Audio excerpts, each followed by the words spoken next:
Alright, in this video I'm going to explain how a modern genocide works. A modern genocide is a silent genocide, and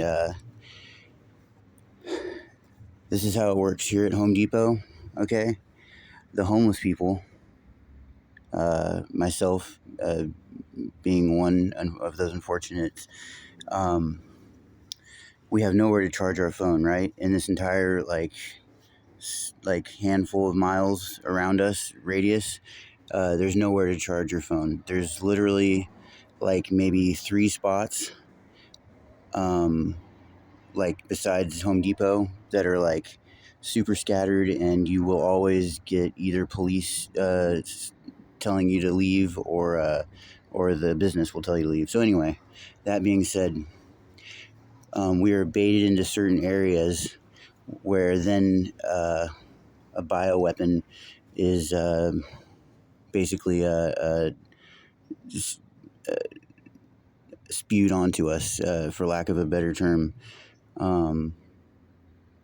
It sounds crazy, right? It sounds unbelievable in this day and age, but it's happening, and I've seen it happen, and this is how they slowly bait us in, okay?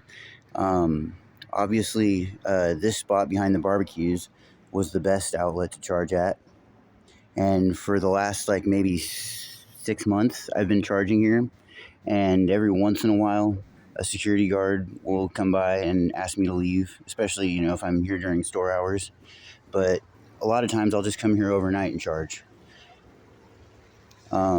If this one's full, if there's some obnoxious other homeless that are there before me, or if they show up and I don't have the patience to put up with any of their psyop bullshit, I'll get up and I'll leave, because there's 2 or 3 other outlets in this parking lot that I would be able to charge at over the last 6 months.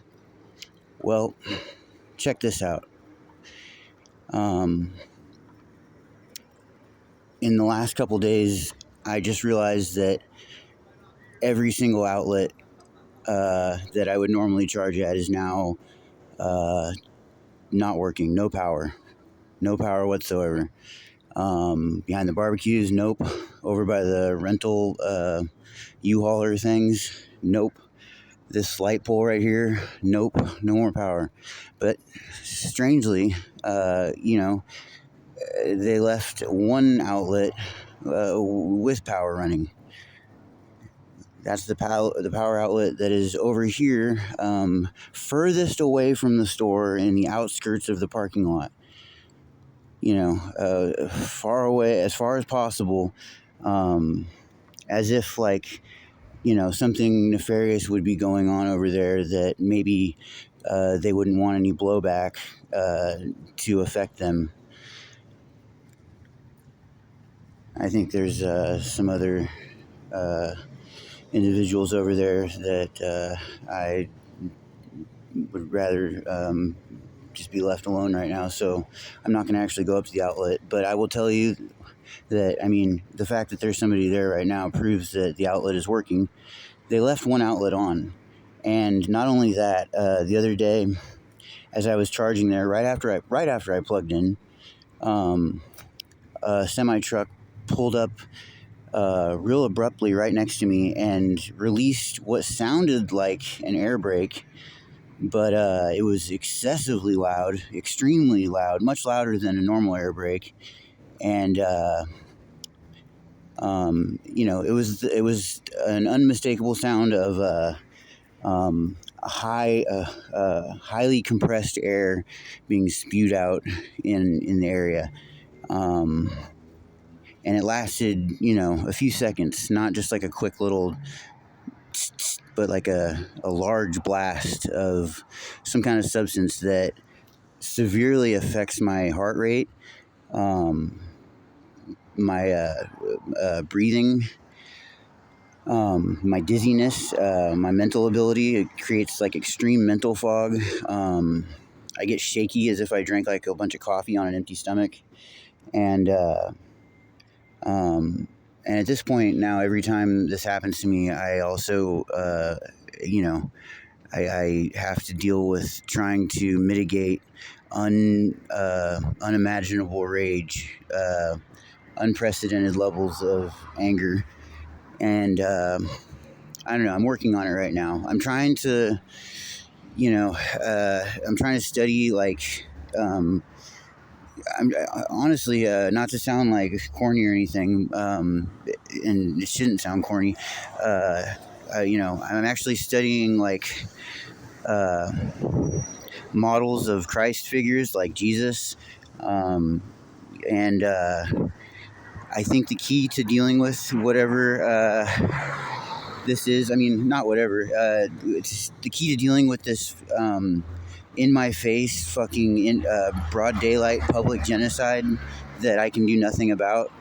Um, the key to dealing with it is it has something to do with ego. Because did you hear that? That truck driving by just fucking spewed that fucking air brake noise. But I mean, it wasn't using its air brakes. Obviously, it was cruising speed. Anyway, God damn it. God, I hope you heard that. If I had a body camera, I mean, I would be able to prove without a shadow of a doubt that this was really happening. Because I'm sure somebody that understood how air brakes work would see the excessive amount of times that it would go beyond coincidence, you know? I'm sorry, and it's really hard for me to talk. Like I said, this stuff affects my brain function. It's like a confusing dizziness, and I get like foggy brained. I guess would be like the symptom.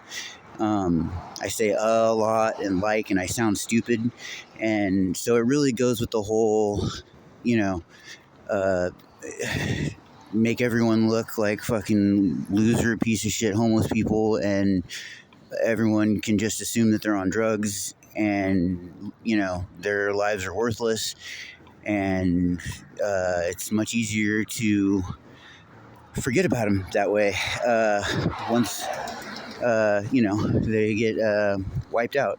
No one will miss them.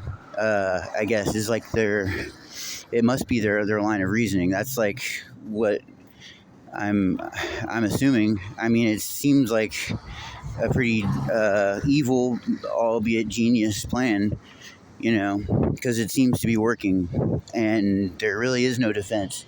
So, I mean, I'm basically coming to the realization that my only option now is to let go of the need to react or get revenge or get even or you know, do unto others as they have done unto me, because there is literally no possible way that at this point, I mean, so much damage has been done to me mentally.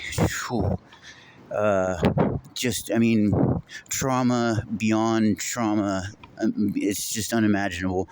I mean, I guess that's the whole essence of trauma, is that it's pretty incomprehensible and leaves you pretty fucking, you know, befuddled, and just kind of shell shocked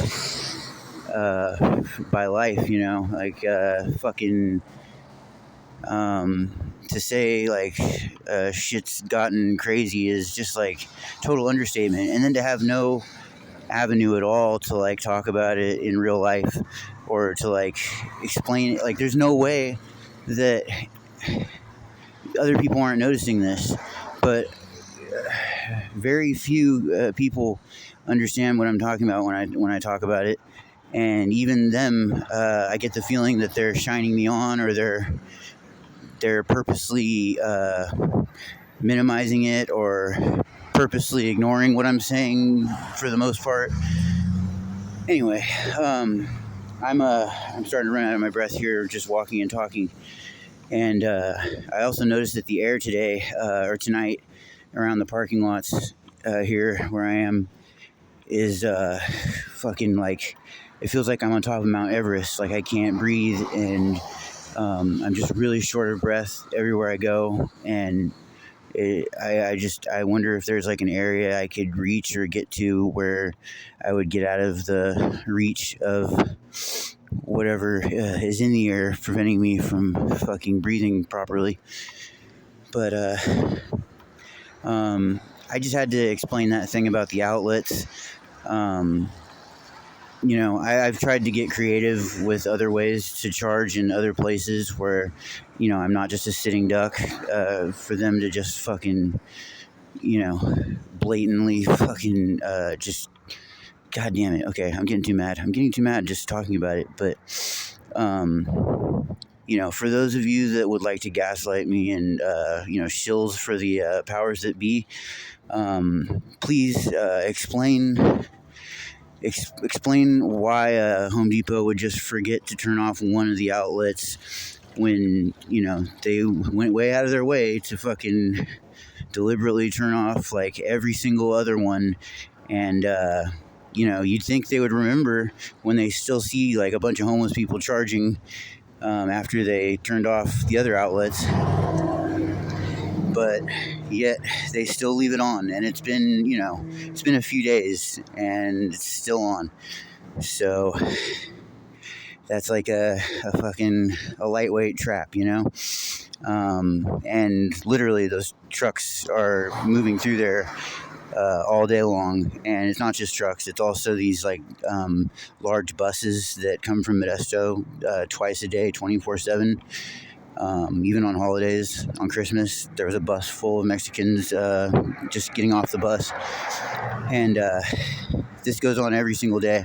And those buses also spew out the air brake disguised fucking bioweapon. So, take this information and don't just forget it. Do with it what you will. Just chew on it. Think about that. And maybe give me a reason, why I'm totally wrong about this. I'd really like to see some of the shills try.